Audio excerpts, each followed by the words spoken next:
Hi guys, welcome to another quick hit. First of all, I apologise, it's been a couple of weeks since I last did my video, but I've just been fairly busy with work and stuff, I've been trying to knock around a few ideas in my head and what have you, but I'm back again now, and Spud has been keeping you pretty good company since I've been gone anyway. You can check out his other videos he's just uploaded the other day. So this week I'm trying to think. I usually go by what's kind of trending in my head at the moment, so to speak. So this last couple of weeks I've been on a bit of an indie game buzz again. Anyone that listens to the show or even goes to the website, you'll have a pretty good understanding already that I'm big into my indie games, more so since I got a PC a couple of years ago, and now you have so many good clients to like a Good Old Games, Steam, Desura, there's plenty, Gamersgate. Really makes it easy to explore the world of PC games, which is particularly exciting at the moment, indie game wise. Just purely for the fact that it's a lot easier to publish games on PC.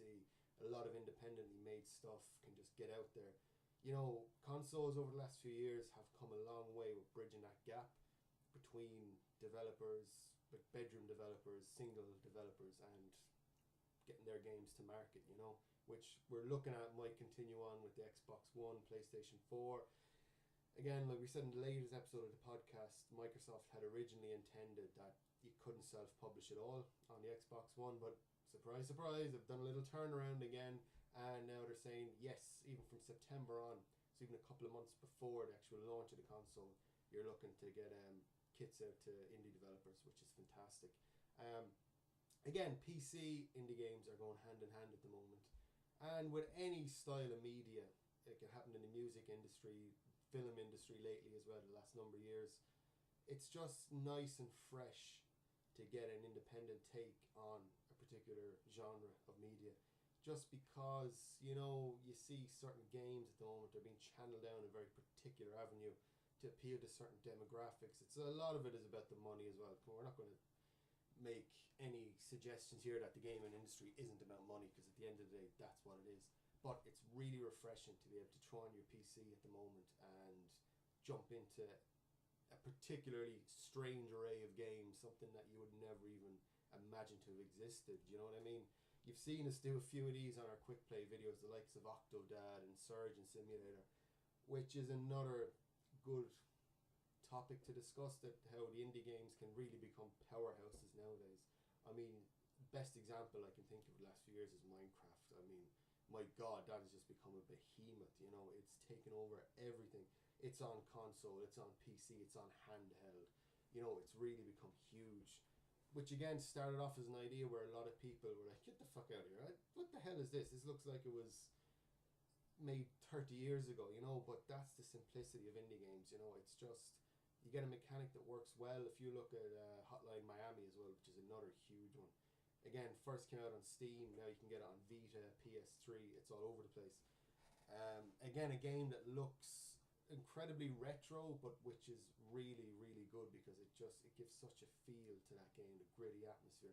And again, the gameplay is A1, so it really does break that barrier, which we usually talk about as well on the show, is graphics or gameplay, what's more important.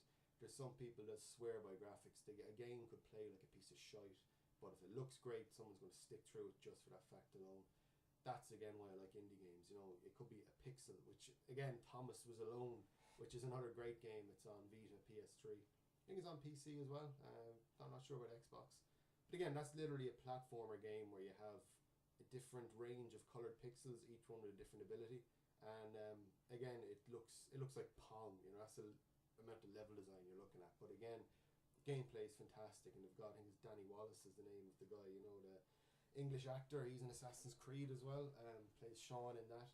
They've him doing a narrator voiceover, so he lends such a credibility and a fun aspect to that game as well, which again is breaking boundaries. The game doesn't need to look amazing, because lately that seems to be all the technologies moving towards photorealism or fantastic AI, which is great. We need to move in that line, but at the end of the day, it's nice to take a step back and play something simple, and indie games at the moment are just bringing that to the fore. especially the likes of Kerbal Space Program, which it's again with Indiegogo and Kickstarter and all these kind of schemes. You're getting a lot of early adopter games where, like, I know with Kerbal Space Program as well. We'll put a video up of that sometime. But you basically build your own rockets and you send your little guys to the moon, and it's got all these physics, real world physics, and a real geeky kind of game, but it's so much fun as well. They put hours into it. But like I was saying, that's in, I think it's like pre-alpha. I don't think it's even in beta yet, or it might be. Don't quote me on that. But again, you're seeing a lot of this with indie games now. A lot of them are free, but some of them you throw in. I think Kerbal Space Program was like 20 quid, and that's it. You're done then forever. Same thing I did with Minecraft. I was like one of the early adopters. You throw down tenner for the beta or whatever it was, and then you're in then. But when the full release comes out, you'll get that. All the other updates, everything else that people will buy later on, you get all that anyway. So it's great to get in and just see a game when it's still got a lot of the cobwebs and it's a bit creaky in places. It's just good to see it develop and grow up. Like, especially like with Minecraft now, it's become so huge, and I can remember when I was playing that years ago, and it's just taken off, so it's amazing to see how far it's come. And this Kerbal Space Program, I reckon, is going to go the same way, because it's quite shonky in a lot of ways, and that what's you get into that with indie games a lot as well. A lot of it might be coded or programmed perfectly, but it's somehow that's part of the charm. You can get your really polished ones as well, the likes of Fez or Braid or Limbo, all these types of games, which again became huge, for good reason too, because there's not a lot of people sitting there telling you. You don't have a board of directors saying, no, we need to take this direction. Our fucking latest research shows that this demographic likes these kind of games with this music, this kind of ending. It's like, no, you can just sit there and go, fuck off, I'm going to do it my own way. If it's tanks, it tanks. If it becomes successful, it becomes successful. Either way, come on, bring it on. It's a good challenge. And that's just absolutely, at the moment, like I said at the start of the video, I haven't got an incredible amount of time to play on games anymore. I wouldn't call myself casual by any respect, because when I do get into games, I get into them big. But again, with work and stuff and a lot of other commitments at the moment, it's tough for me to sit down and sink hours into a game. So again, a lot of indie games, they're great. I can just jump in. I can either just plow through them in a few hours, have it done, nice little experience there, down, story finished. Or like the Kerbal Space Program or Minecraft. I have my own little world tapping along there. I can jump in for an hour or two, do a few things, and that little world will wait for me then till I jump back in again. And again, you don't need to put too much commitment into it, but if you want to spend hours and hours, you can sink so much into those games. But they're very rewarding with just little bite-sized chunks as well you can jump into. So again, like, it's good for console owners, because a lot of what I'm saying is PC, and I know people are like, oh Jesus, PC, they get everything, but consoles really are coming a long way now to bridging that gap. And even the likes of handhelds now, even tablets or smartphones, you're getting a lot of kind of quality indie games coming on board there as well. So there's always room to explore. If you're looking for a particular style, you're always going to find it, you know what I mean? It is a bit easier on PC because a lot of it's pumped out onto that platform.